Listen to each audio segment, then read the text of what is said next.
Nós vamos louvar o nome do nosso Deus e, como a nossa pastora disse, nós estamos em um culto de celebração a Jesus Cristo. Celebração porque Ele ressuscitou no terceiro dia e nós, antes disso, nós não tínhamos um futuro, nós não tínhamos como pensar em um futuro. Mas através da morte de Jesus Cristo, pelos nossos pecados, perdoando os nossos pecados, hoje felizes, com o nosso coração alegre, nós podemos cantar com a nossa comunidade de fé. Porque Ele vive, eu posso crer no amanhã. Porque Ele vive, temor não há. Porque eu bem sei, eu sei que a minha vida está nas mãos do nosso Criador. Amém? Vamos louvar o nome de Jesus. Hino de 545 da nossa harpa cristã.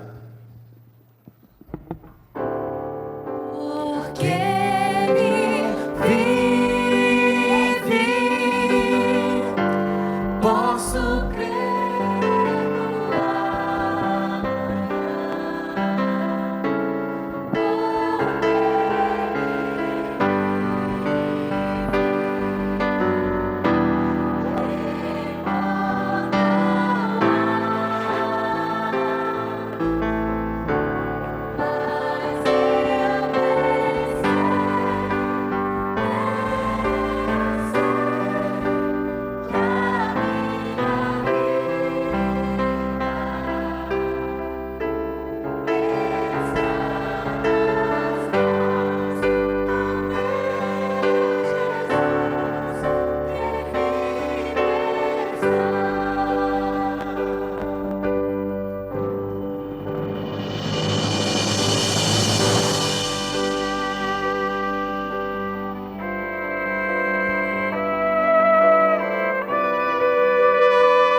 crer.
Amém.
Cristo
Hoje a gente está aqui, né, comemorando a Páscoa, mas o que é Páscoa? Né? Onde surgiu essa comemoração? E a Páscoa, ela é mais do que uma história, ela é a história. Porque uma história de verdade, ela envolve pessoas reais, ela envolve lugares reais, envolve coisas reais e, principalmente, um Deus real. E, por muito tempo, o povo israelita, que é onde tudo começou, ficou cativo no Egito. Sem qualquer liberdade, eles sofriam duras penas, açoites, morte, longas e pesadas jornadas de trabalho. E pior, parecia que Deus tinha abandonado eles. Deus já não falava mais com ele fazia 400 anos. Foram 400 anos em silêncio. E se a gente parar para pensar, a gente passa pela mesma coisa hoje. Nascemos na condição de escravos do pecado. Sem qualquer liberdade, sofremos duras penas, açoites da vida, morte e o pior, nós somos escravizados pelo nosso pecado. Não temos qualquer chance de nos aproximarmos de Deus por nós mesmos. O pecado nos afasta de tal forma de Deus que nós somos condenados ao inferno, onde Deus fica em silêncio para sempre. Mas algo mudou na história de Israel e muda também na nossa história hoje. A morte de um cordeiro. Sim, através da oração deles, Deus os libertou pela graça, sem exigir nada em troca. Ali, naquela Páscoa, Deus declarou: se aproximem de mim, tenham um relacionamento comigo. A Páscoa é uma lembrança do acontecimento mais marcante e fundamental da história. É por causa da Páscoa que nós estamos aqui hoje. Deus falou aos israelitas que matassem um cordeiro, passasse o sangue nos umbrais das portas, e assim a morte não entraria na casa deles. Depois de castigar duramente os egípcios com 10 pragas, Deus livrou o seu povo naquela primeira Páscoa. Em Êxodo, capítulo 12, versículo 26 e 27 diz: quando vossos filhos os perguntarem, que rito é esse? Respondereis: é o sacrifício da Páscoa ao Senhor, que passou por cima das casas dos filhos de Israel no Egito, quando feriu os egípcios e livrou as nossas casas. E então o povo se inclinou e adorou. Mas a batalha parecia ainda mais dura, pois mesmo depois de livrarem da escravidão, enfrentaram o deserto. E no deserto, eles se depararam com um desafio. Eles olharam para frente e viam um mar. E olhava para trás, tinha um exército, pronto para matar eles. E agora, o que eles fariam? Perceberam que não havia nada que o povo fizesse que poderia libertar eles? Eles não poderiam sair do Egito sozinhos. Não poderiam enfrentar um exército sozinhos. Não poderiam passar pelo deserto sozinhos e nem atravessar o mar. Assim, nós também não podemos enfrentar nada sozinhos. Não podemos enfrentar o pecado e nem essa vida, nem guerras, nem pandemia, nem fome, nem depressão, nem a morte. Mas, quando o mar estiver na nossa frente, Deus vem e abre esse mar. Em terra seca, o povo passou brandando um canto de vitória. O Egito ficou para trás e agora tudo vai ser diferente. E assim como Deus, dessa mesma forma que Deus muda nessa história. E tudo começa com a morte de um cordeiro. Deus agora nos livra da escravidão do pecado. Antes nós estávamos condenados à morte, mas agora nós alcançamos a vida eterna. E mais do que isso, Ele nos acompanha em cada desafio da nossa vida. Se olharmos para trás e vermos o exército pronto a nos matar, e olharmos para frente, o mar pronto a nos afogar, nessa dura caminhada do deserto que é a vida, já não precisamos mais temer.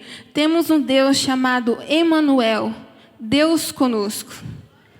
O cordeiro morreu, o mar se abriu, não há mais o que temer. As coisas velhas ficaram para trás e tudo se faz novo.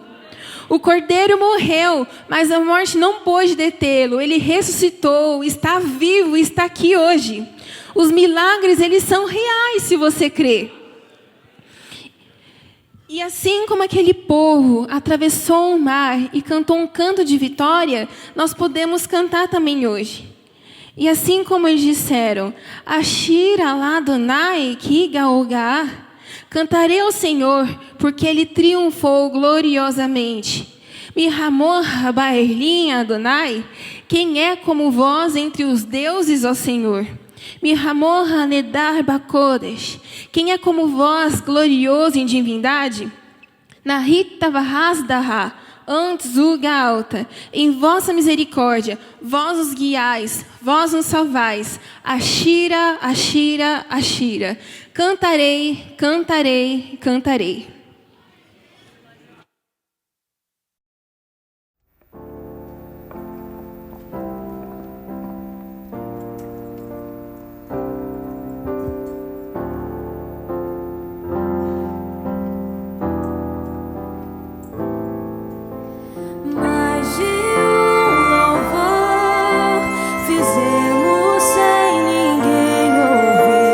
Esperançosa é a canção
Amém, glória a Deus, isso é lindo, só que a história ainda não acabou.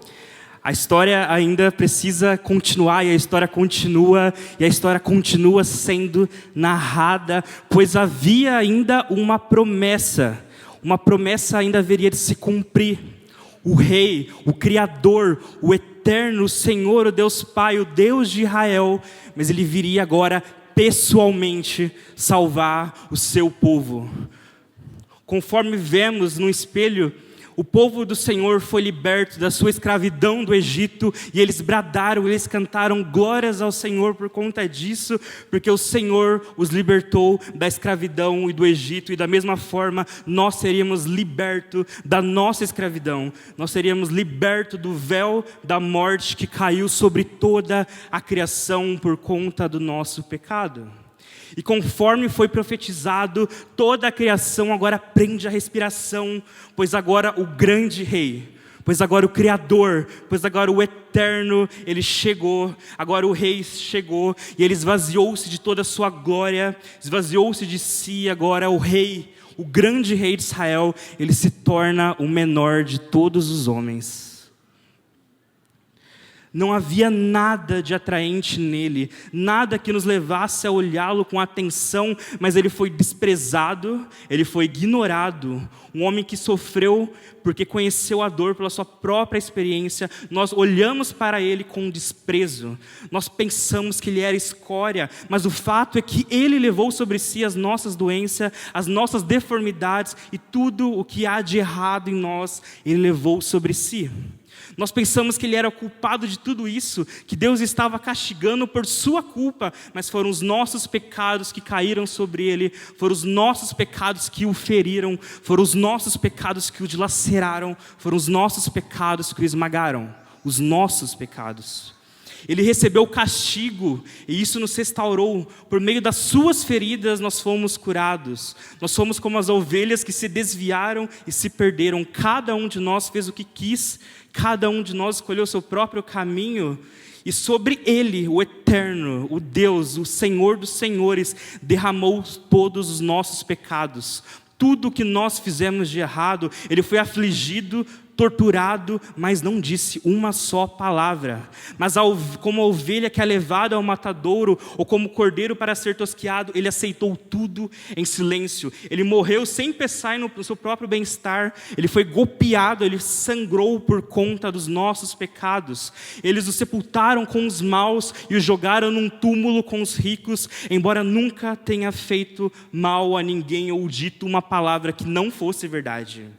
Mas era o que o Eterno tinha em mente desde o início, esmagá-lo com o sofrimento. O plano era que ele se entregasse como oferta pelo pecado, para que assim visse o fruto disso, vida, vida e mais vida, e agora vida abundante por conta do castigo que foi sobre Jesus. O sangue do Rei foi derramado, e aquele que era a própria vida se entregou por completo, e aquele que agora sempre foi o autor da própria vida morreu, para que nós, eu e você, pudéssemos agora ter vida.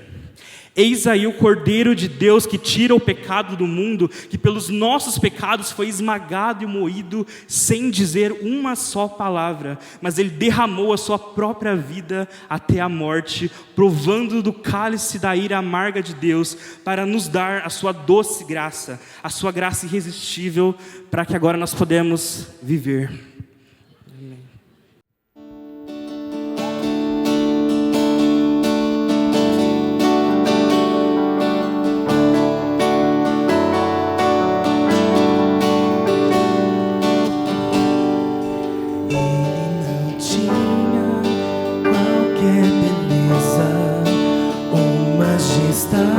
Pra nos atrair, nada havia em sua aparência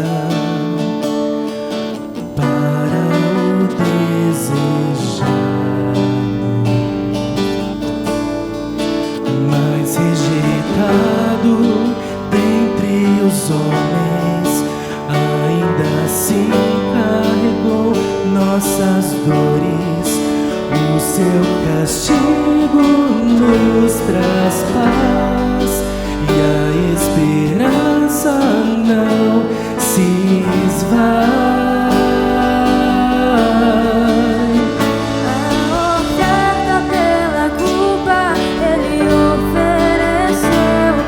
Satisfazer o Criador, Ele morreu para que a sua luz em nós pudesse brilhar. O Filho do amor se entregou em nosso lugar.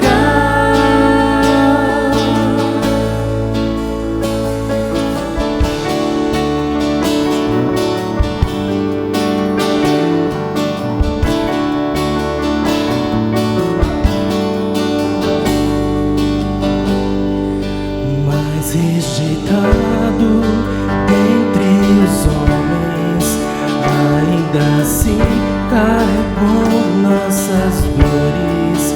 O seu castigo nos traz paz e a esperança não se esvai. A oferta pela culpa Ele ofereceu para satisfazer o Criador. Ele morreu para que a sua luz em nós pudesse brilhar. O Filho do amor se entregou em nosso lugar. És o Cordeiro que pelos nossos pecados foi esmagado, sem dizer uma só palavra. Se entregou aos bravos, derramou sua vida até a morte, provando ali amanhã pra nos dar sua doce graça e nos fazer viver.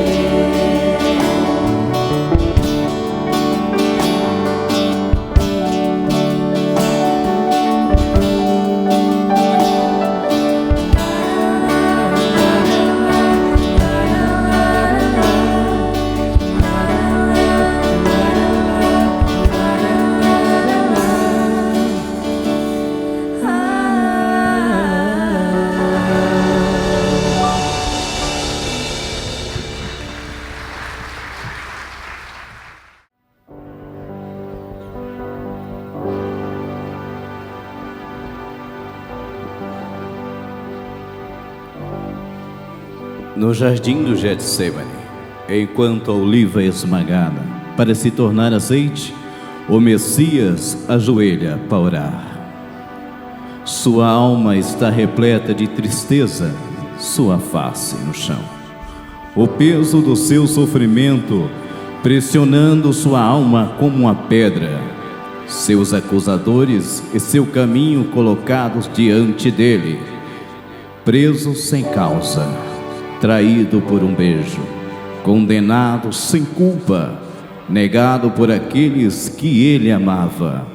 O Filho de Deus foi quebrado por nossas fraquezas, esmagado por nossas iniquidades, como a oliva esmagada, para tornar o azeite no Getsemane. O universo chora, o sol se apagou, o peso do pecado, o Salvador, seu corpo lá na cruz, seu sangue derramou, o peso do pecado Ele levou. Pendurado entre dois ladrões, numa cruz para criminosos, abandonado pelo Pai, zombado e desprezado, Jesus foi crucificado pelos pecados de muitos. Deus Pai o abandonou, cessou seu respirar, trevas se encontrou o Filho. A guerra começou, a morte ele enfrentou, todo o poder das trevas vencido foi. A terra estremeceu, sepulcro se abriu, e nada vencerá seu grande amor. Ó morte, onde estás? O Rei ressuscitou, ele venceu para sempre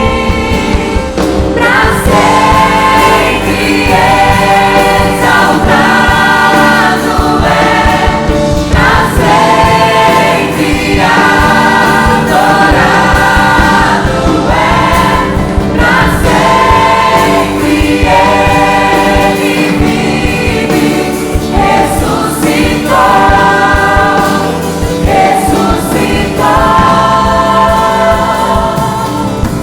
A morte foi derrotada, o pecado foi destruído, Jesus venceu.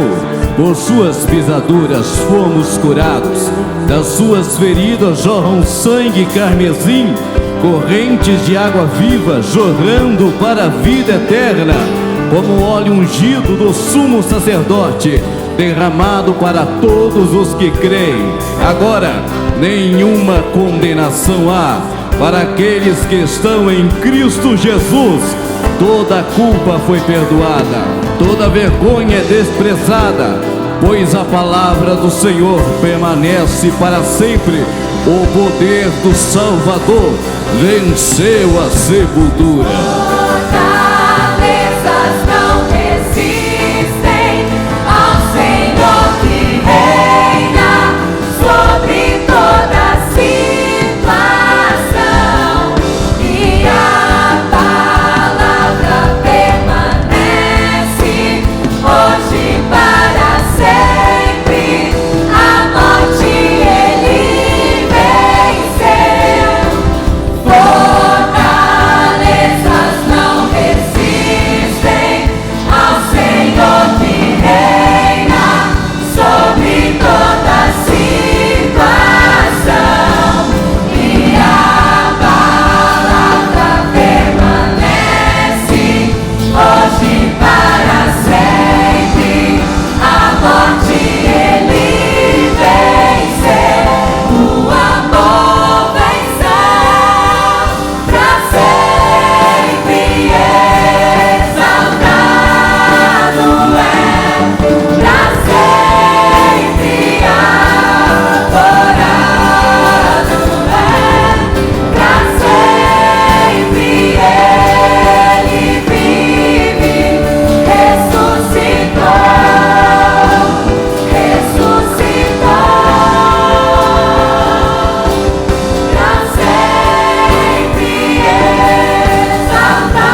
vou ler com vocês Lucas 24, na versão da NVI. Você pode me acompanhar pelo telão.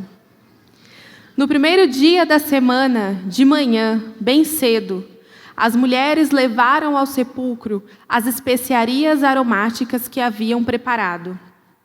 Encontraram removida a pedra do sepulcro, mas quando entraram, não encontraram o corpo do Senhor Jesus. Ficaram perplexas, sem saber o que fazer. De repente, 2 homens com roupas brilhantes, que brilhavam mais que a luz do sol, colocaram-se ao lado delas. Amedrontadas, as mulheres baixaram o rosto para o chão, e os homens lhes disseram: por que vocês estão procurando entre os mortos aquele que vive? Ele não está aqui, ressuscitou. Você pode ler comigo essa frase bem forte? De novo. Ele não está aqui, ressuscitou. Lembrem-se do que ele disse, quando ainda estava com vocês na Galileia. É necessário que o Filho do Homem seja entregue nas mãos de homens pecadores, seja crucificado e ressuscite no 3º dia.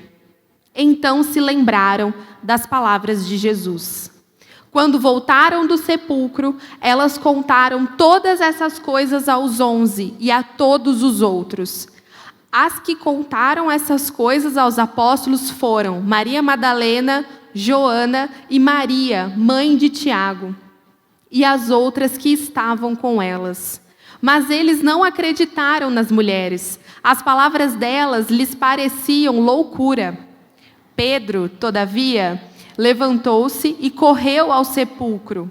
Abaixando-se, viu as faixas de linho e mais nada. Afastou-se e voltou admirado com o que acontecera. Naquele mesmo dia, 2 deles estavam indo para um povoado chamado Emaús, a 11 quilômetros de Jerusalém. No caminho, conversavam a respeito de tudo o que havia acontecido. Enquanto conversavam e discutiam, o próprio Jesus se aproximou e começou a caminhar com eles. Mas os olhos deles foram impedidos de reconhecê-lo. Ele lhes perguntou: sobre o que vocês estão discutindo enquanto caminham? Eles pararam, com os rostos entristecidos. Um deles, chamado Cleopas, perguntou-lhe: você é o único visitante em Jerusalém que não sabe das coisas que ali aconteceram nesses dias? Que coisas? Perguntou ele. O que aconteceu com Jesus de Nazaré? Responderam eles. Ele era um profeta, poderoso em palavra e em obras diante de Deus e de todo o povo. Os chefes dos sacerdotes e as nossas autoridades o entregaram para ser condenado à morte e o crucificaram. E nós esperávamos que era ele que ia trazer a redenção a Israel. E hoje é o 3º dia desde que tudo isso aconteceu. Algumas das mulheres entre nós nos deram um susto hoje. Foram de manhã bem cedo ao sepulcro e não acharam o corpo dele. Voltaram e nos contaram ter tido uma visão de anjos que disseram que ele está vivo. Alguns dos nossos companheiros foram ao sepulcro e encontraram tudo exatamente como as mulheres tinham dito, mas não o viram. Ele lhes disse: como vocês custam a entender e como demoram a crer em tudo que os profetas falaram. Não devia o Cristo sofrer essas coisas para entrar na sua glória? E começando por Moisés e todos os profetas, explicou-lhes o que constava a respeito dele em todas as Escrituras. Ao se aproximarem do povoado para o qual estavam indo, Jesus fez como quem ia mais adiante. Mas eles insistiram muito com ele: fique conosco, pois a noite já vem, o dia já está quase findando. Então ele entrou para ficar com eles. Quando estava à mesa com eles, tomou o pão, deu graças, partiu e o deu a eles. Então os olhos deles foram abertos e o reconheceram, e ele desapareceu da vista deles. Perguntaram-se um ao outro: Não estava queimando o nosso coração enquanto ele nos falava no caminho e nos expunha as Escrituras? Levantaram-se e voltaram imediatamente para Jerusalém. Ali encontraram os 11 e os que estavam com eles reunidos, que diziam: é verdade, o Senhor ressuscitou e apareceu a Simão. Então os dois contaram o que tinha acontecido no caminho e como Jesus fora reconhecido por eles quando partia o pão. Enquanto falavam sobre isso, o próprio Jesus apresentou-se entre eles e lhes disse: paz seja com vocês. Eles ficaram assustados e com medo, pensando que estavam vendo um espírito. Ele lhes disse: por que vocês estão perturbados e por que se levantam dúvidas no coração de vocês? Vejam as minhas mãos e os meus pés, sou eu mesmo. Toquem-me e vejam, um espírito não tem carne nem ossos, como vocês estão vendo que eu tenho. Tendo dito isso, mostrou-lhes as mãos e os pés. E por não crerem ainda, tão cheios estavam de alegria e de espanto, ele lhes perguntou: vocês têm aqui algo para comer? Deram-lhe um pedaço de peixe assado, e ele o comeu na presença deles. E disse-lhes: foi isso que eu falei enquanto ainda estava com vocês. Era necessário que se cumprisse tudo o que a meu respeito está escrito na lei de Moisés, nos profetas e nos salmos. Então lhes abriu o entendimento para que pudessem compreender as Escrituras. E lhes disse: está escrito que o Cristo haveria de sofrer e ressuscitar dos mortos no terceiro dia, e que em seu nome seria pregado o arrependimento para perdão de pecados a todas as nações, começando por Jerusalém. Vocês são testemunhas dessas coisas. Eu envio a vocês a promessa de meu Pai, mas fiquem na cidade até serem revestidos de poder do alto. Tendo-os levado até as proximidades de Betânia, Jesus ergueu as mãos e os abençoou. Estando ainda a abençoá-los, ele os deixou e foi levado ao céu. Enquanto eles o adoraram e voltaram para Jerusalém com grande alegria, e permaneciam constantemente no templo, louvando a Deus. Amém. Eu não posso começar, depois de ouvir coisas tão lindas, senão pedindo para vocês dar o aplauso para Jesus pela ressurreição mais demorado que vocês já deram.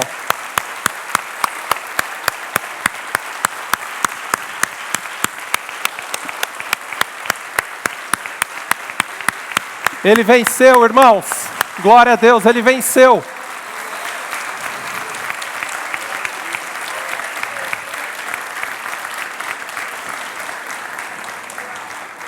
Ele venceu, e é por isso que a gente está aqui, amém?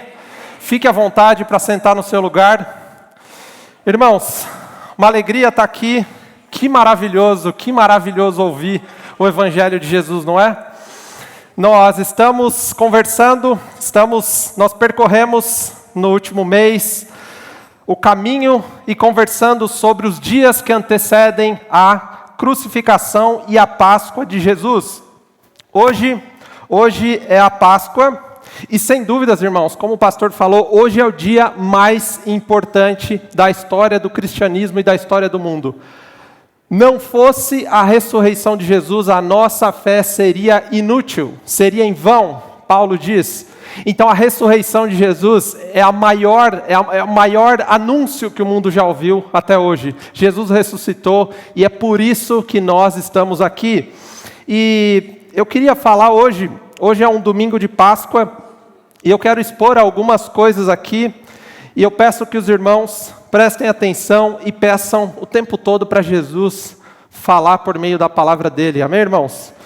Amém. Irmãos, falando sobre a Páscoa, onde é que a Páscoa começa? Desde quando o homem cai lá em Gênesis 3, Deus começa um grande e impressionante plano, o plano de redenção. Quando nós nos distanciamos de Deus no Gênesis 3, quando nós escolhemos andar para longe de Deus, Deus começa a pôr em prática esse plano eterno. E a primeira Páscoa toda a primeira Páscoa lá nos judeus e toda a estrutura sacrificial, ela na verdade era só uma sombra. Toda a Páscoa dos judeus ela era uma sombra, porque viria aproximadamente 1.300, 1.500 anos depois a verdadeira Páscoa. E essa primeira Páscoa, ela foi a Páscoa judaica lá no Egito. Páscoa significa passagem. E eu quero dar um pouco de contexto sobre a primeira Páscoa, irmãos. Essa Páscoa lá no Egito, o povo vivia num cativeiro horrível. O povo de Israel vivia 430 anos preso, sendo oprimido, sendo escravizado. Depois que José levou a família dele, o povo de Israel ficou 400 anos lá. E diante do novo imperador, do novo faraó, o povo foi escravizado. Então, havia uma opressão, havia uma promessa de libertação, e o que acontece? Deus escolhe um libertador. O libertador se chama Moisés. E também havia o sacrifício. O sacrifício era um meio pelo qual o povo podia se aproximar de Deus. Lembrem-se que Deus é santo e nós não somos santos, certo? Então, o sacrifício era o meio pelo qual o povo se achegava a Deus. Acontecia a transferência do pecado de uma família, do povo, para um animal. Então, o nosso irmão falou aqui no último domingo, era escolhido um cordeiro. Esse cordeiro era levado para o altar e o chefe da família, ele cortaria a garganta e o sangue seria derramado todo numa tigela que ficava debaixo do altar. E a família colocaria fogo nesse altar e eles então ceariam a carne daquele cordeiro. Então eles terminariam ceando. E esse sangue que derramou, ele teria que ser colocado lá na primeira Páscoa, nos umbrais das portas ou nos batentes. Por quê? Porque a 10ª praga seria o anjo da morte passando por todo o Egito. E as casas que não tivessem o sangue do cordeiro, o primogênito seria morto. E não importava, irmãos, se era egípcio, se era judeu, se não houvesse o sangue do cordeiro, o anjo da morte passaria e mataria o primogênito. As casas onde houvesse sangue, a família seria poupada. Mas lembre-se, irmãos, tudo isso é um vislumbre. Tudo isso é uma maquete do verdadeiro plano que aconteceria, que chegaria lá na frente em Jesus. E o texto que nós lemos de Lucas 24, esse texto lindo, essa narrativa maravilhosa da ressurreição de Jesus, ela narra momentos importantes após a morte de Jesus. Jesus havia sido condenado e crucificado na sexta-feira da paixão, e com exceção de João, olha só, Jesus tinha os 12, com exceção de João, todos os discípulos correram e fugiram na hora da crucificação. Ninguém ficou para contar a história. João ficou.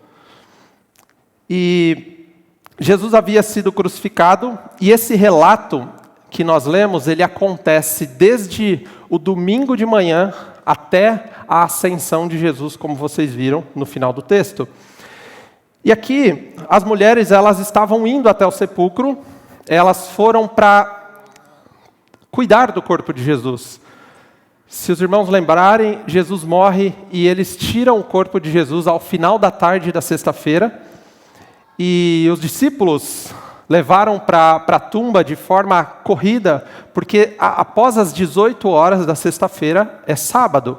Então eles não poderiam cuidar do corpo de Jesus no sábado e nem na sexta-feira após as 18.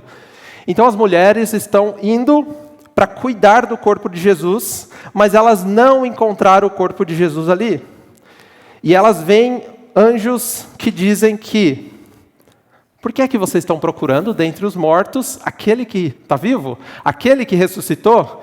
E eu vi algo interessante. Jesus removeu a pedra para sair, irmãos? O anjo removeu a pedra para sair? Não. A pedra era para nós entrarmos. Era para Maria entrar. Lembre-se que Jesus tinha o corpo glorificado e ele atravessava a parede. Lembra?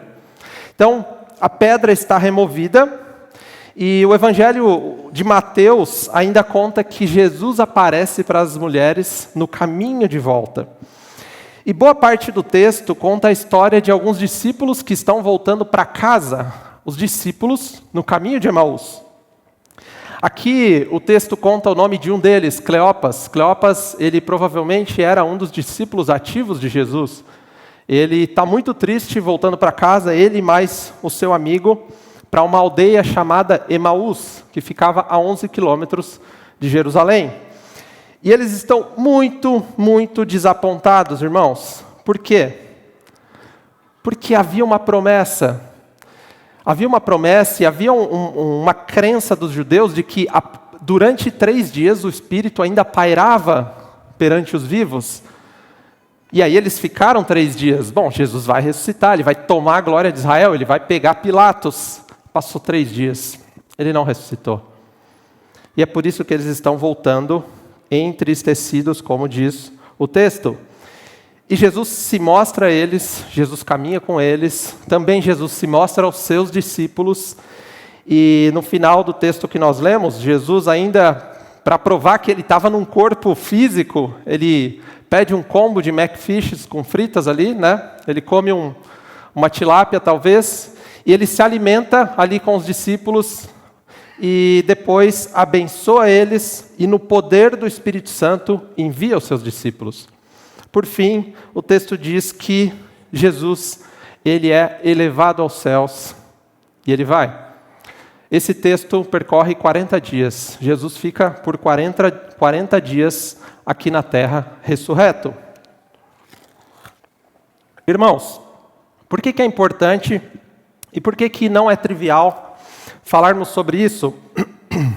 Nós não gostamos de falar de morte, certo?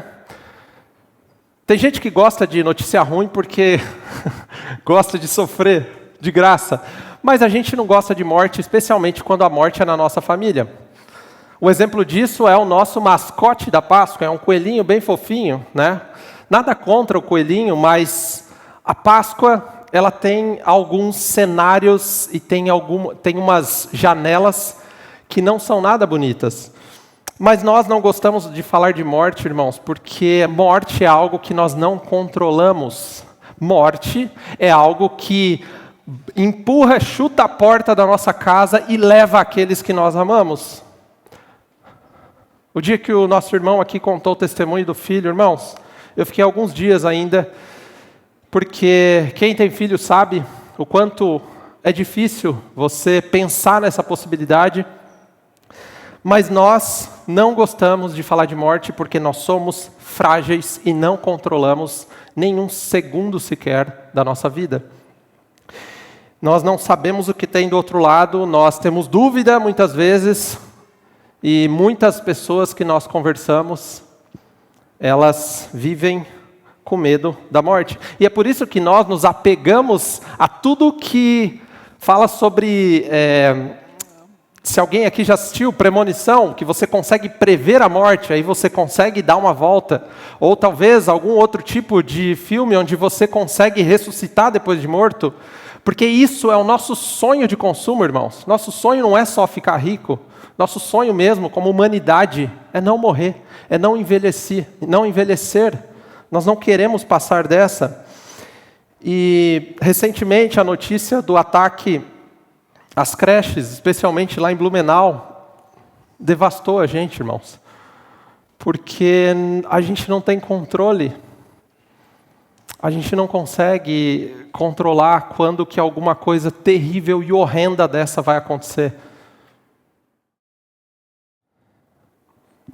Mas houve um de nós, irmãos. Houve um de nós que venceu a morte. Houve um de nós que deu um salto na morte, mas saiu vivo do outro lado. E é por isso que nós estamos aqui, nós cremos. Porque não depende de mim. Se dependesse de mim, o meu pecado me enterraria completamente. Mas Jesus fez com que o final de semana da Páscoa não terminasse em choro. O final de semana da Páscoa não terminasse em lágrimas, em luto. Termina em alegria, irmãos. Isso é a notícia e a maior notícia do mundo. Aquele final de semana terminou com júbilo e celebração, porque Jesus ressuscitou. E diante dessa narrativa maravilhosa, eu quero extrair alguns textos, algumas verdades aqui. Primeiro, quem é esse que vence a morte? Quem é esse? Esse é Jesus, o Cordeiro esmagado. Lá no versículo 7 diz que ele era o Filho do homem e que ele teria que ser crucificado e ressuscitaria ao terceiro dia. Jesus, irmãos, então ele é o verdadeiro Cordeiro da Páscoa. Jesus é o verdadeiro Cordeiro.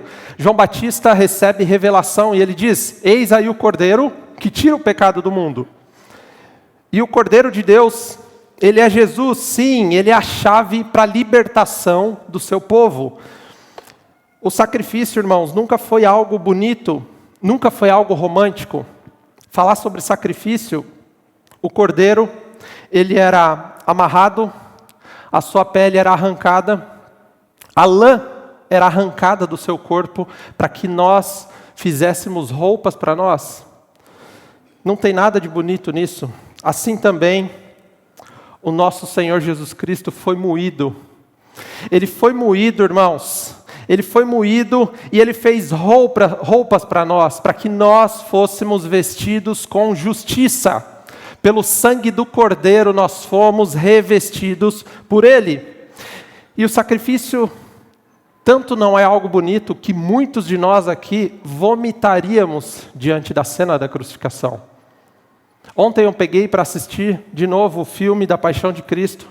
Irmãos, historiadores dizem que o filme não é tudo o que foi feito com Jesus. E a pior parte é que a pior dor que Jesus sente não são aqueles chicotes, aqueles pregos e aquelas lanças. A pior dor que Jesus sentiu como cordeiro esmagado foi que ele receberia absolutamente toda a ira do Pai Santo. Essa era a maior dor que ele receberia. A punição que você e eu merecemos, caiu sobre Jesus. É por isso que ele reluta beber o cálice. Não é por medo, não é por medo de lanças, nada disso. Então Jesus, ele foi rasgado por nós, o Messias foi entregue à morte e o seu espírito foi despedaçado na cruz do Calvário. Jesus foi, de fato, um servo sofredor. Jesus clama e grita diante do abandono do seu Pai. Deus abandona Jesus na cruz do Calvário, porque ele se torna ali o ser mais maldito da face da terra. Estuprador, abusador, assassino, tudo isso Jesus se torna naquela cruz e recebe sobre os seus ombros o meu e o seu pecado. Você não aguentaria.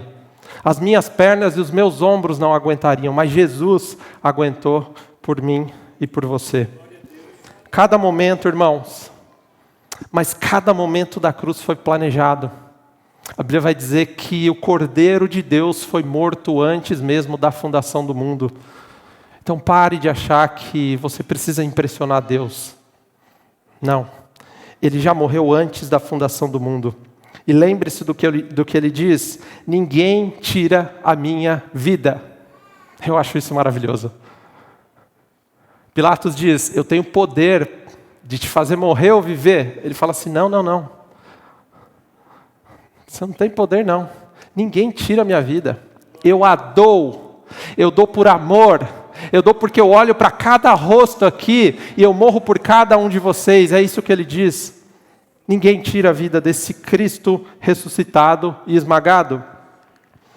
Mas no meio desse caminho também, as nossas expectativas, elas são gigantescas.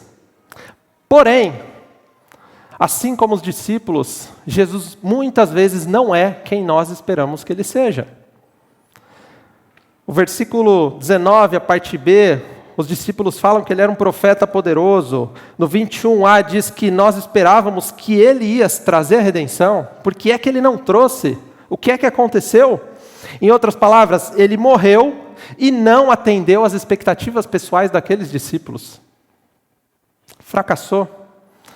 E a pergunta é: em qual Jesus nós cremos? Em qual Jesus você crê? De qual Jesus você já desistiu algumas vezes? Daquele que você achou que faria as coisas que você quer que ele fizesse? Porque aqui os discípulos estão desapontados porque a forma que eles queriam não aconteceu. A qual Jesus você já brigou em oração? Para qual Jesus você já ficou de mal? Qual Jesus?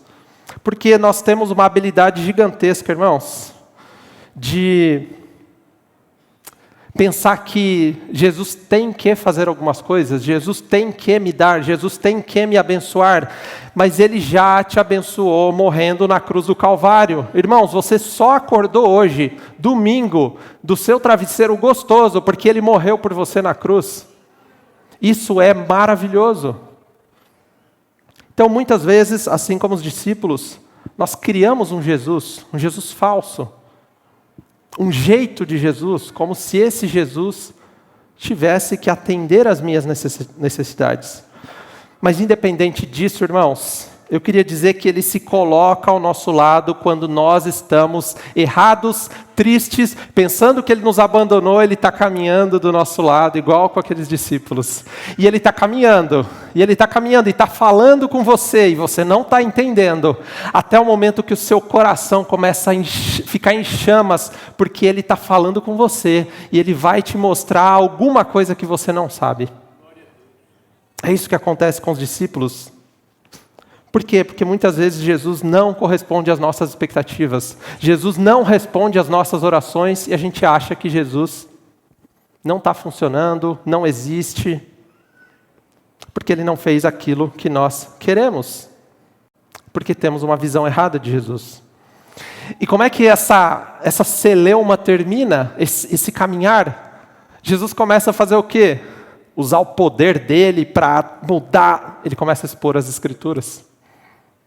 As Escrituras, irmãos, a palavra de Deus, e ele começa a contar tudo o que a palavra dizia sobre ele.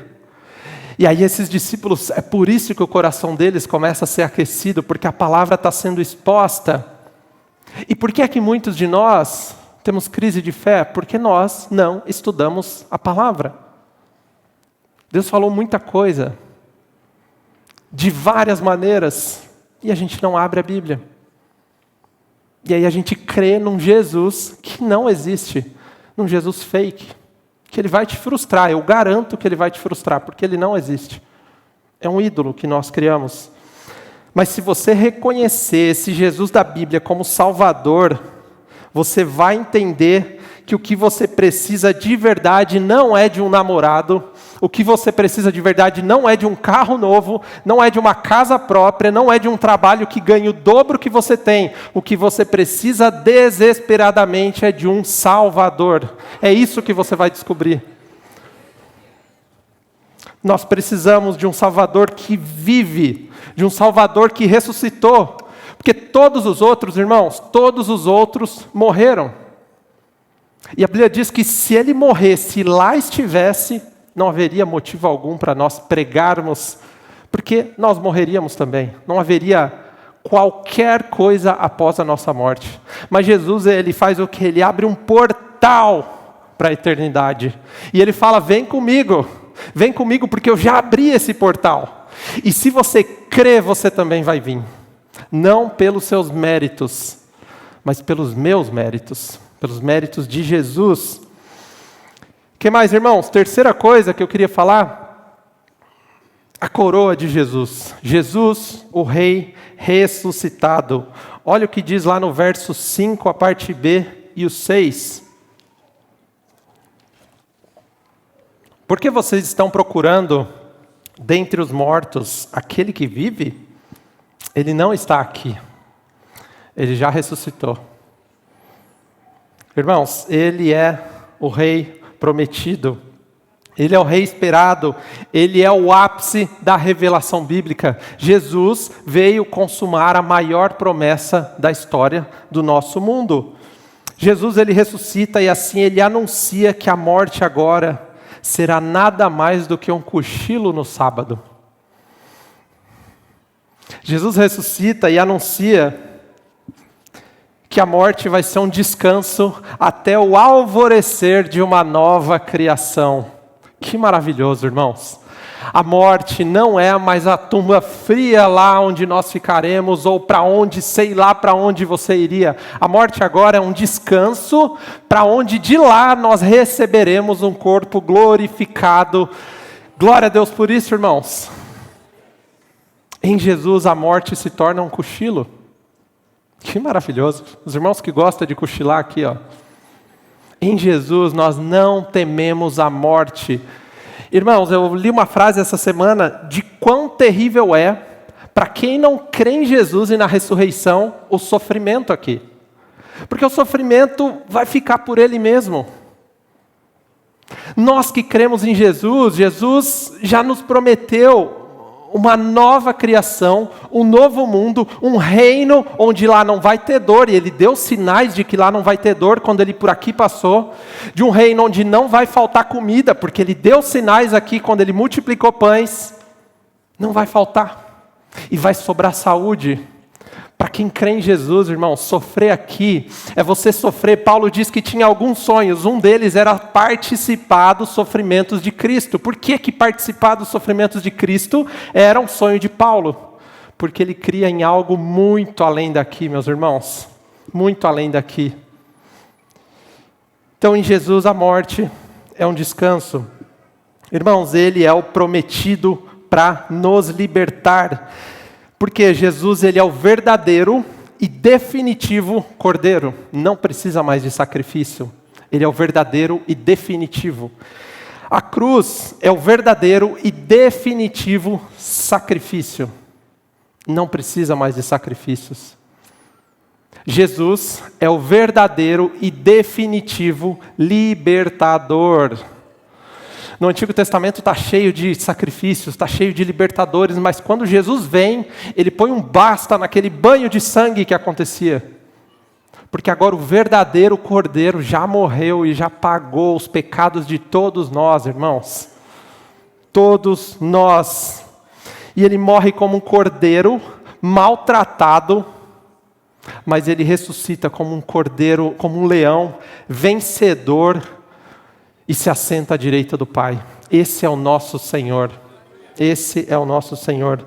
Ele ressuscitou, irmãos. E eu acho maravilhoso quando Paulo diz: tragada foi a morte pela vitória. A morte morreu. Glória a Deus, porque em Jesus a morte morreu. Jesus salta na morte e sai do outro lado. Que maravilhoso. Nós não conseguiríamos fazer isso. A nossa vida, irmãos, é um carro sem freio em direção à morte e ao inferno.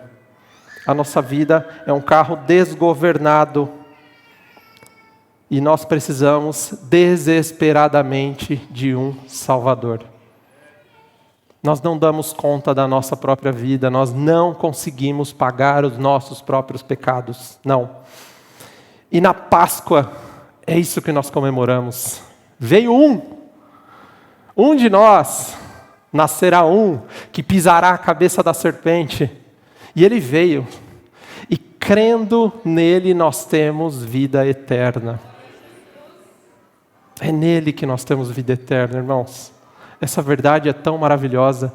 Eu estava estudando sobre essas coisas essa semana. E eu estava lá na janela da minha sogra. E eu comecei a ver tanta gente passar assim. E Deus falou comigo. Eles não sabem. Eles não sabem. Eles não sabem que eu tenho preparado algo incrível, maravilhoso para aqueles que creem. Eles não sabem. Se em Cristo nós estivermos, irmãos, um dia nós também cantaremos assim como o apóstolo Paulo: onde está a morte, a sua vitória? Aonde está o seu poder de ferir morte? Esse será o nosso dia da ressurreição, meus irmãos. A morte será vencida, vencida em nome de Jesus. É por isso que nós nos alegramos, porque a morte não pôde segurar Jesus. A morte não pôde segurar Jesus, porque Ele paga o nosso pecado na morte e na cruz, Mas ele não fica morto. Ele ressuscita porque ele não tinha pecado. Ele era o Cordeiro perfeito. Ele venceu. Ele venceu. Então na Páscoa, parece estranho a gente falar que a gente comemora a morte de alguém na Páscoa. Mas sabe por quê, irmãos? Porque não fosse essa morte, nós estaríamos mortos. Deus teria algumas escolhas para fazer com relação a nós. Deus não jogaria a sujeira do nosso pecado para baixo do tapete. Deus é um Deus santo e justo. Então, ou ele mataria todos nós, porque pecadores somos e merecedores somos, ou ele faz o que ele fez. Se entrega, se doa e garante a nossa salvação. E foi isso que ele fez, meus irmãos. Deus é o Rei que venceu, o Rei coroado, o Rei da Páscoa é Jesus Cristo. E isso é maravilhoso. E eu fiz questão de ensinar para a Clara que a Páscoa é Jesus hoje, e ela sabe falar já. Ele é a verdadeira Páscoa, irmãos. E o que mais? Quais são os frutos dessa ressurreição? Ele verá a sua prole e ficará satisfeito. Esse é um texto lá de Isaías, que eu acho maravilhoso, Isaías 53. E no texto que nós lemos, versículo 31, diz que então os olhos deles foram abertos e eles reconheceram Jesus. E o 48 diz, vocês agora são minhas testemunhas da ressurreição. Irmãos, eu estava estudando e eu não consegui imaginar nada diferente de um guerreiro vencedor que agora carrega os seus despojos de guerra, assim, carrega todos aqueles que ele venceu, porque é isso que acontecia, os reinos venciam e eles levavam todos os que sobraram da guerra, e eu fico imaginando o rei vencedor, no último dia lá em Apocalipse, que ele vai trazer todos aqueles que nele creram como despojos de guerra. Venham, benditos de meu Pai, venham, comam da mesa, venham, porque vocês agora são parte da família de Deus. Ele verá a sua posteridade e ficará satisfeito. Hebreus 12 também diz que, pela alegria que lhe estava proposta, ele suportou a cruz. Por você. Essa era a alegria. Jesus inaugura então, irmãos, uma nova criação. Jesus inaugura um novo povo. Jesus inaugura agora uma nova comunidade, aqueles que no Apocalipse estarão vestidos com vestes brancas e vão cantar santo, santo, santo é o Cordeiro. Essa é a criação que Jesus inaugura por meio da ressurreição, aqueles que foram lavados pelo sangue do Cordeiro. Não são os santarrões da nossa época, são aqueles que, maculados pela vida, creram que haveria alguém que poderia lavar eles, limpá-los de todo mal. Quando os nossos olhos veem Jesus, irmãos, tudo muda. Quando nós vemos Jesus, tudo muda. O texto que nós lemos diz lá no verso 33 que quando eles viram Jesus, alguma coisa mudou. Eles estavam tristes, eles estavam cabisbaixos, mas o texto diz que imediatamente eles voltaram para Jerusalém. E eu acho maravilhoso que Pedro, que nega Jesus com medo da morte, o mais corajoso, né? Que nega Jesus 3 vezes, parece que assim, para garantir que não foi surpresa, 3 vezes. 50 dias depois, ele está pregando diante do Sinédrio e dos homens da Judéia, e 3.000 homens creem em Jesus naquele dia, corajosamente. Porque quando nós nos deparamos com Jesus e quando nós vemos Jesus, meus irmãos, alguma coisa muda. E eu não estou falando aqui de coisas que você tem que fazer. Eu não estou falando aqui de coisas que você tem que aplicar, você tem que manejar, não é nada disso. Por que é que a Bíblia fala que o jugo é suave e o fardo é leve? Porque é fardo, porque é jugo, e há uma cruz para você. Sabe por quê, irmãos? Porque quando nós nos deparamos com Jesus, Ele passa a morar em nós por meio do Espírito Santo, e Ele começa a gerar em nós novos amores, novas vontades. Ele começa a gerar em você um desejo de amar que você nunca teve antes. É por isso que o jugo é suave e o fardo é leve.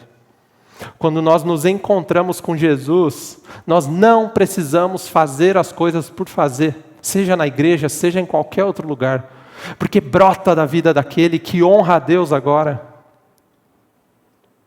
Nos tornamos parte de um novo povo, o povo das vestes brancas. Não porque eles são bons, mas porque alguém venceu por eles. Jesus venceu por eles. Que escandalosa essa graça, meus irmãos. Romanos 5,8 diz: mas Deus demonstra o seu amor por nós, em que Cristo morreu em nosso favor. Quando?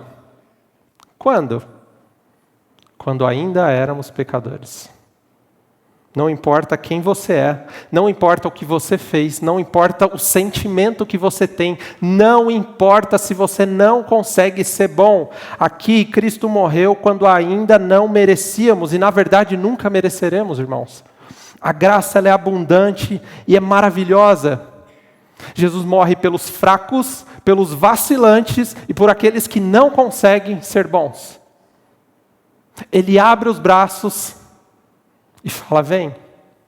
E eu não tenho dúvidas, irmãos, de que naquele grande dia nós ouviremos histórias de pessoas que foram maculadas pela vida, pessoas que vendiam o seu corpo, pessoas que cultivavam uma vida de pecado, mas que foi rejeitada pela igreja, mas nunca foi rejeitada pelo Cristo. Pessoas maculadas, mas que creram e que todas as noites oravam ao Cristo verdadeiro. Eu não tenho dúvida disso, irmãos, porque a graça ela é muito maior do que poderia caber no meu e no seu cérebro de igreja. É muito maior. O sangue do Cordeiro, ele alcança lugares onde a gente nunca poderia imaginar, meus irmãos. O sangue do Cordeiro, ele alcança até os confins da terra, onde a gente não consegue pensar que poderia. O sangue do Cordeiro é poderoso, ele é extensível a toda a criação. É por isso que a ressurreição, é por isso que a Páscoa precisa ser anunciada e pregada. É uma graça escandalosa. É uma graça que nos abrange e nos resgata. Irmãos, essa graça também ela é preciosa. Nós não merecemos uma gota sequer do sangue de Jesus. Não merecemos. Mas Ele, por seu amor, escolheu nos encharcar com a sua misericórdia e graça. Ele escolheu fazer isso, irmãos, naquela cruz. Nenhum de nós merecíamos, nenhum. E mesmo que você não creia nisso,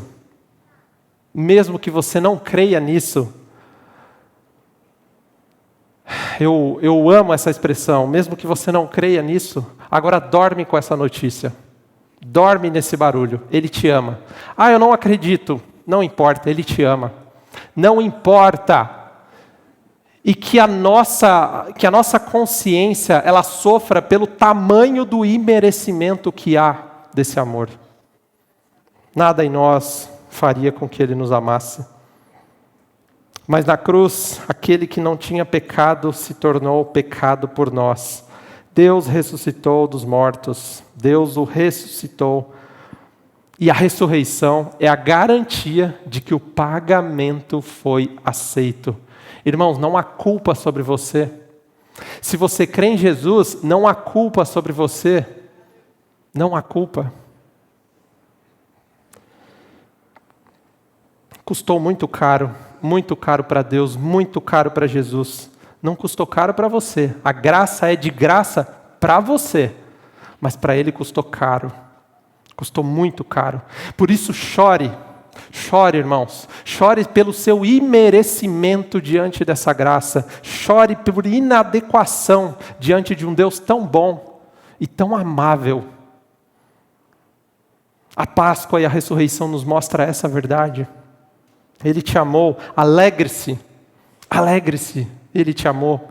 Nós choramos por esse imerecimento e por essa inadequação, mas logo depois a gente celebra porque não fosse a morte de Jesus, irmãos.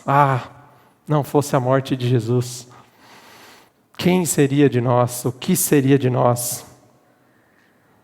Aceite essa boa nova, meu irmão, minha irmã, meu amigo e minha amiga. Aceite essa boa nova, e a boa nova é boa. Sabe por quê?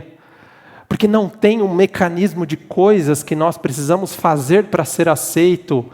A Bíblia fala que Deus requer um coração quebrantado e contrito.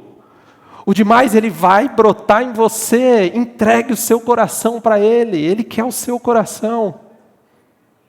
Ele quer que você creia nele. Creia que você precisa desesperadamente de um Salvador. Aceite essa boa nova. E uma vez que você aceitou essa boa nova, conte para todo mundo. Conte. Anuncie. Eles não sabem. Eles não sabem. Jesus ressuscitou, irmãos, para que você fosse alcançado por essa salvação e se tornasse testemunha dessa ressurreição. Os frutos da ressurreição é uma nova criação.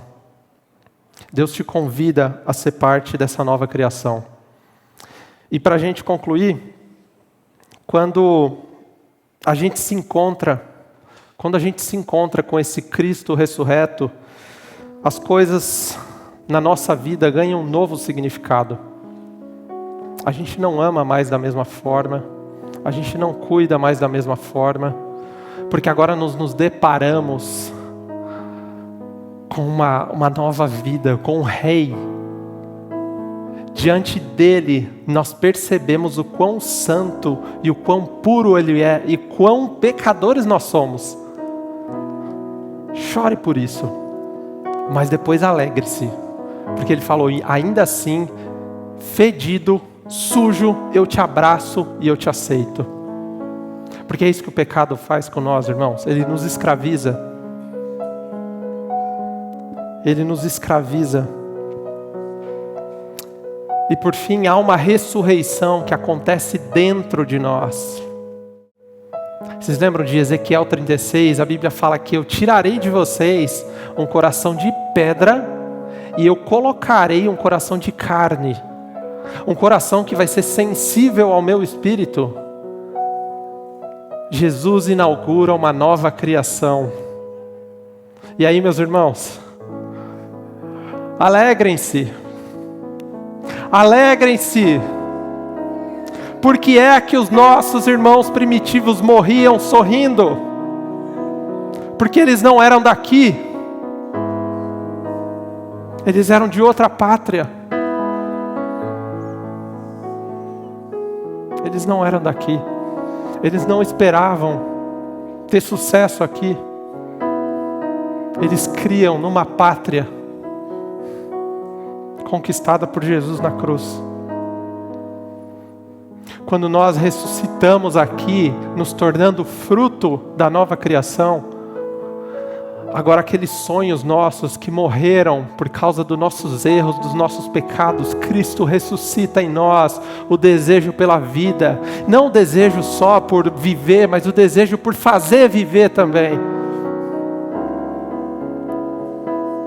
Frutos de uma ressurreição maravilhosa. Se você, assim como os discípulos, está desapontado, está triste, eu queria dizer que Jesus está caminhando do seu lado agora. Ele está aqui. E Ele quer que você o veja. Ele quer transformar você. Ele quer que a sua tristeza não apenas se transforme em alegria, mas uma alegria abundante. Que não depende de circunstâncias, irmãos. A alegria de Cristo não depende de uma boa notícia aqui. É uma boa notícia para a eternidade. Essa é a verdadeira boa notícia, porque não importa o quão tristes nós ficarmos aqui, não importa, há um reino, há um portal, há uma ressurreição muito maior do que isso aqui tudo, meus irmãos. quando nós nos deparamos com esse Cristo ressurreto, nós nos levantamos e voltamos correndo, porque agora nós entendemos que esse rei, ele não era aquele rei que domina pelo poder, ele é aquele rei que se fez fraco e morreu a nossa morte. Ele se pôs à frente dessa batalha, venceu a batalha e agora nós somos mais do que vencedores, irmãos. Não sobrou batalha para você, sobrou ressurreição. É por isso que entregar o seu coração, esse é o movimento que nós chamamos aqui. Deus quer o seu coração. E por meio da ressurreição, os apóstolos foram cheios de Deus. Irmãos, eu preciso da cruz para cuidar do meu passado, mas eu preciso da ressurreição para cuidar do meu futuro. E é isso que Jesus fez, é isso que Ele garantiu na cruz do Calvário. Que nós possamos nos despir do nosso velho homem, dos nossos velhos desejos, e aquela lã que foi arrancada no altar daquele cordeiro moído, machucado, que aquela lã se torne nossas roupas de justiça, que agora nós nos revistamos de Jesus. Eu quero já convidar os irmãos a ficar de pé.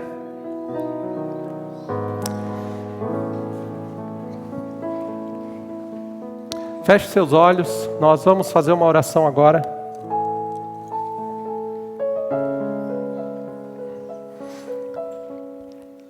Eu queria que todos vocês fechassem os seus olhos. Hoje é um culto de ceia. E eu queria que, nesse momento, que você permitisse que o Espírito de Deus falasse ao seu coração. Eu queria te encorajar a orar com alguém, a orar por alguém, a sair do seu lugar, para que nós, como corpo de Cristo, possamos experimentar isso. Feche seus olhos. Nós faremos uma oração de alguns minutos aqui. Saia do seu lugar. Eu encorajo você que Deus falou com você, saia do seu lugar agora. Ore com alguém, interceda com alguém.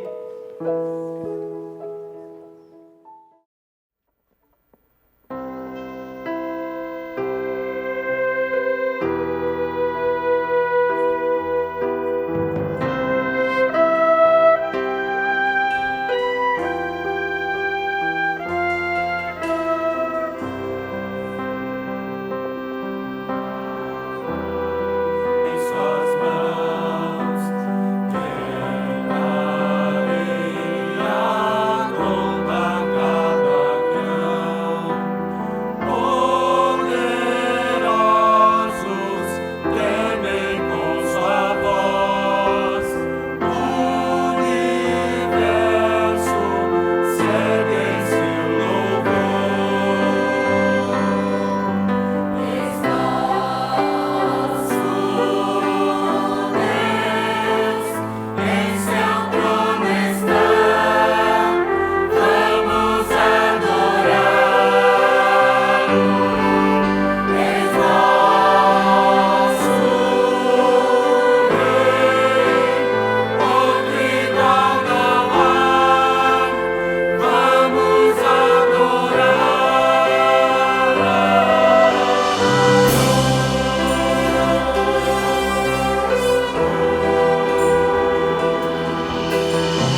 Ainda em pés, amados, nós queremos abrir a nossa Bíblia no livro de Mateus, no capítulo 26, versos 26 até o 30. É um momento extremamente importante de Jesus um pouco antes da sua morte. Aqui, Jesus vai selar a aliança, a nova aliança, a aliança do seu sangue que seria derramado na cruz do Calvário, a aliança perpétua da graça, favor não merecido.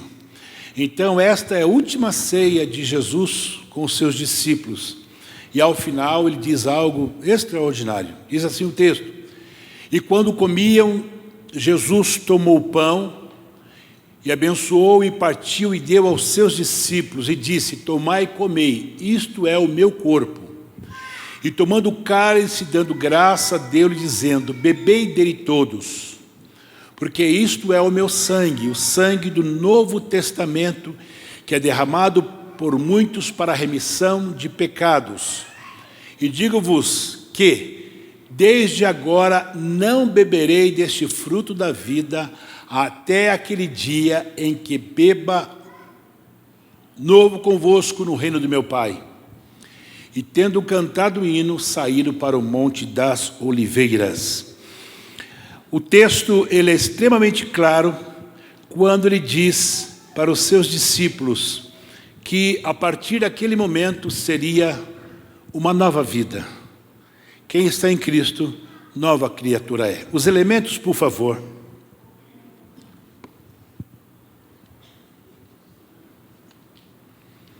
Peço ao pastor Davi que suba aqui, por favor, e nós vamos estar levantando os elementos e o pastor Davi estará consagrando os elementos nessa noite.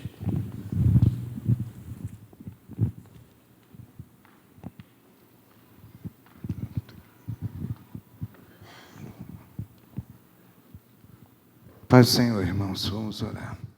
Senhor, neste momento, nós te louvamos, porque na presença do Cristo ressurreto, nós agora consagramos esses elementos, Senhor. O pão que simboliza o teu corpo pregado na cruz em nosso lugar. O suco de uva que simboliza o sangue da nova aliança derramado por nós.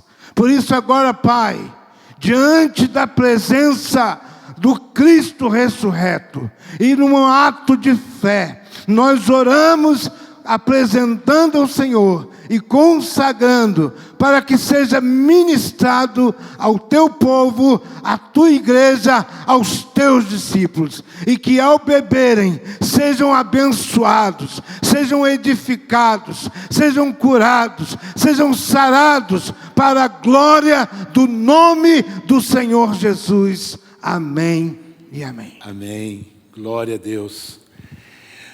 Você vai receber o pão e vai receber o vinho junto. E ao receber, você se assente. Não coma até que nós possamos fazer todos juntos.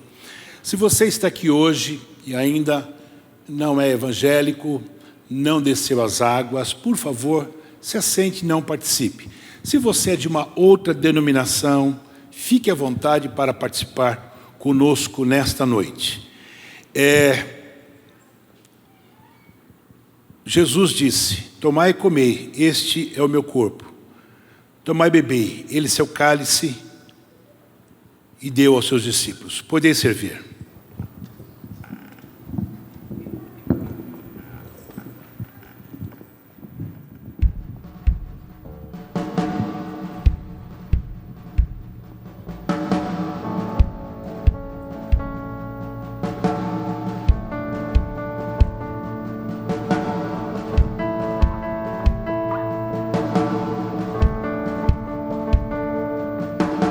Deixou os céus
seja sempre exaltado. Jesus, Filho de Deus, deixou a sua glória, morreu em meu lugar. Jesus, Filho de Deus, o altar de adoração seja sempre exaltado. Jesus, Filho de Deus, deixou a sua glória, morreu em meu lugar. Jesus, Filho de Deus, tu és Jesus, Filho de Deus. Seja exaltado, engrandecido, seu nome é santo, poderoso é, e não há nada que apague o seu amor. A cruz me libertou, a cruz me libertou, a cruz me libertou, a cruz me libertou.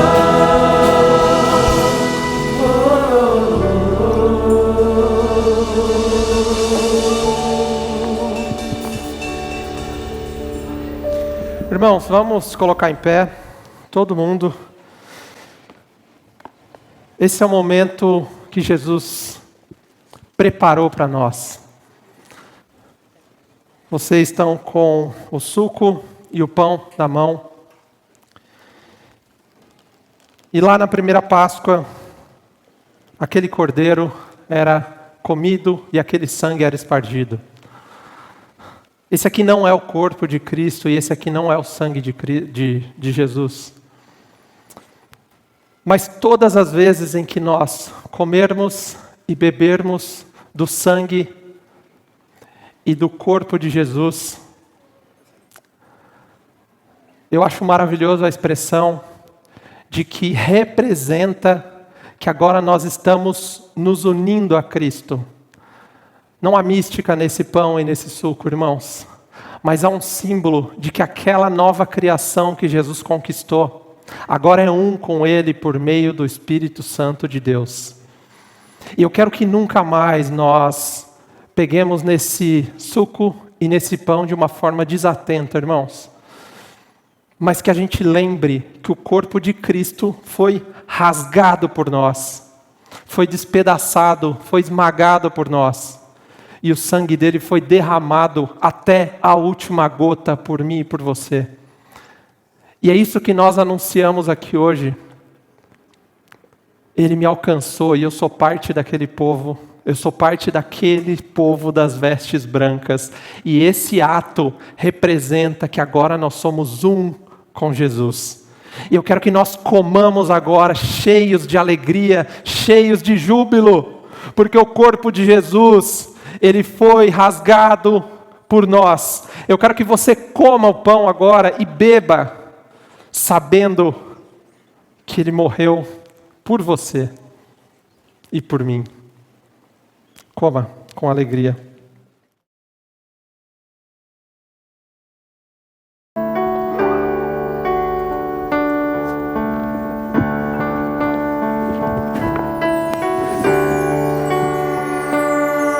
Na escuridão estava a humanidade a esperar, até que dos céus vieste com perdão em teu olhar, para cumprir a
Aleluia.